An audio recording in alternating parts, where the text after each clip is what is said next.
আলেমেরা জেলের মধ্যে তাদেরকে অন্যায়ভাবে নিয়ে যাওয়া হয়েছে, বিশেষ করে আল্লাহর আল্লামা সাঈদী আসল জায়গায় বিচার দেওয়ার কারণে আজকে জালেমের এইরকম পরিণত হয়েছে। ধরে কর কথা ঠিক কিনা? গোটা পৃথিবীর ইতিহাসে যে সরকার প্রধানও পলায়, তার সাথে 300 এমপিও পলায়, গোটা পৃথিবীর ইতিহাসে এরকম ইতিহাস নেই। কি কথা! এরকম ইতিহাস আছে? কি আমার পর্যন্ত এইরকম ইতিহাস হবি না ভাই। আসল জায়গা বিচার দিছে বাবা। মনে করতেছে ছাত্র জনতা না, ইজা জা নাসরুল্লাহি ওয়াল ফাত। সূরা নসর বলেন, কোন বিজয় মানুষের হাতে না, বিজয় হচ্ছে আমার আল্লাহর হাতে। ধরে কর কথা ঠিক কিনা? আরে একটু মনোযোগ দিয়ে শুনবেন।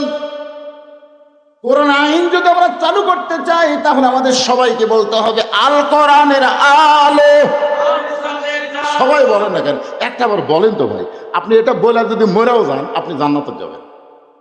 কারণ রাসূল বলেছেন, মান সাআলাল্লাহু তাআলা আশ-শাহাদাতা বিসিদকিন বাল্লাগাহুল্লাহু মানাজিল আশ-শুহাদা ওয়া মাতা আলা ফিরাশিহি, রাওয়াহুল বুখারী। আল্লাহ রাসূল কি বলেছেন? হাদিসটা শুনবেন। আল্লাহ রাসূল বলেছেন, কেউ যদি চায় যে আল্লাহ রাস্তায় যুদ্ধ করতে করতে আমি শহীদ হব, এইরকম যদি আশা করে ইসলামে আন্দোলন করে, কোরআনের দল করে, ওই মাতা আলা ফিরাশিহি, সে যদি নিজের বিছনায় মৃত্যুবরণ করে, বাল্লাগাহুল্লাহু মানাজিলা শুহাদা, এই যে সুন্দর নিয়ত করার কারণে আল্লাহ হাসরের ময়দানে তাকে শহীদদের কাতারে দাঁড় করাইয়া দিবে। তা আপনি যদি সংসদে আল্লাহর কোরআন চান, এটা যদি আপনি দেখতে নাও পারেন, এর আগে যদি আপনার মৃত্যু হয়, এরপরেও আল্লাহ আপনাকে জান্নাতকে ঠিকানা বানাই দিবে। কারণ আপনি এই যে একটা স্লোগান দিছেন, এটা হক স্লোগান। এর চাইতে ভালো স্লোগান আছে? যে চোর ডাকাত বাটপারকে আর আমরা 300 জনের মধ্যে ওখানে পাঠাবো না। এই মমতাজের মতন খারাপ গায়িকা গেছে, নায়িকা গেছে, লুচ্চা গেছে, বাটপার গেছে, চোর গেছে। একটু মনোযোগ দিয়ে শোনেন। ভেজাল দেশের মানুষ, আমি আলেম হলেও ভেজাল, যেটার প্রমাণ পাইছি জয়তুনের দোকানে গিয়া। দোকানদারকে বললাম, ভাই আসল জয়তুনের তেল দেন। যেই কইছি, দোকানদার কর্মচারীকে বলতেছে, হারাম হারাম কুল্লু হারাম। আমার ধাক্কা দিয়ে বের করে দিল।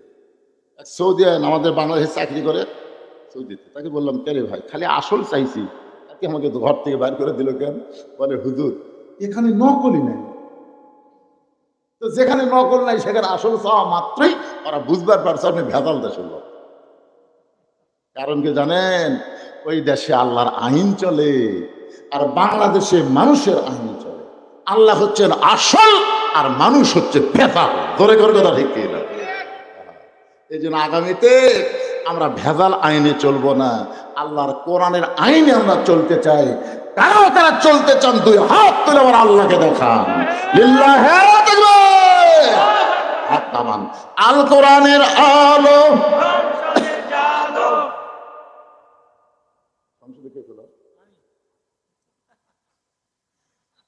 হাসি না নাই তো?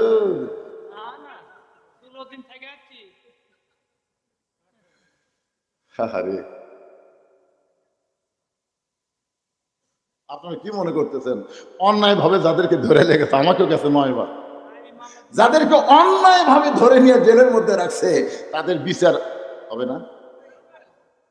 তারা কিন্তু বাংলাদেশের ভুয়া কোর্ট কাছারিতে বিচার দেয়নি, আসল জায়গার বিচার দিচ্ছে। কোন জায়গায়?